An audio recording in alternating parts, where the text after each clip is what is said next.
கூடிய ஒரு ஹதீஸ்.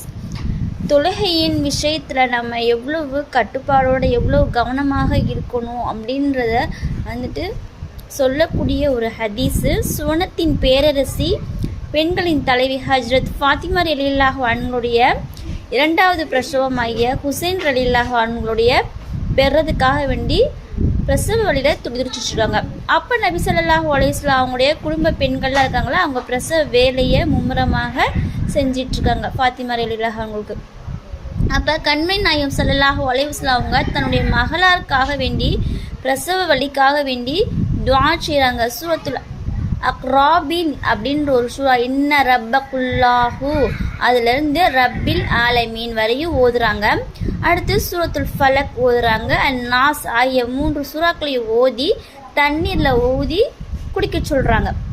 அப்போ ஃபாத்திமா ரலியல்லாஹு அன்ஹு அவங்க செஞ்சுறாங்க, குடிச்சிட்டு அப்போ ஹிஜ்ரி 4 சௌஃபான் மாதம் பிறை 5 மாலை அசரில் அசர் நேரம் வந்துடுது. கடுமையான பிரசவ வலி ஃபாத்திமா ரலியல்லாஹுக்கு.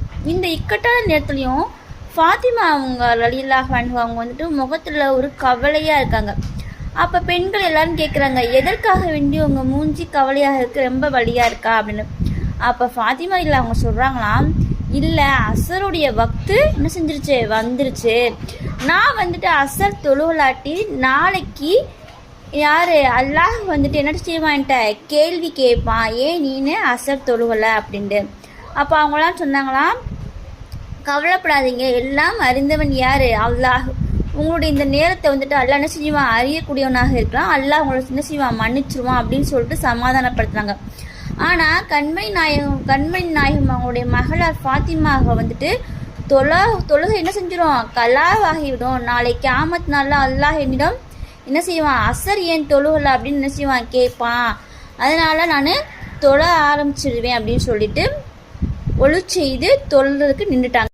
அப்போ சொர்க்கத்தின் தலைவி அவங்களே தொழுகை மேலே எவ்வளவு அக்கறையும் மறுமையுடைய சிந்தனையும் அவங்களுடைய கண்களில் என்ன செஞ்சிச்சு, தண்ணீராக ஒழுகுச்சு.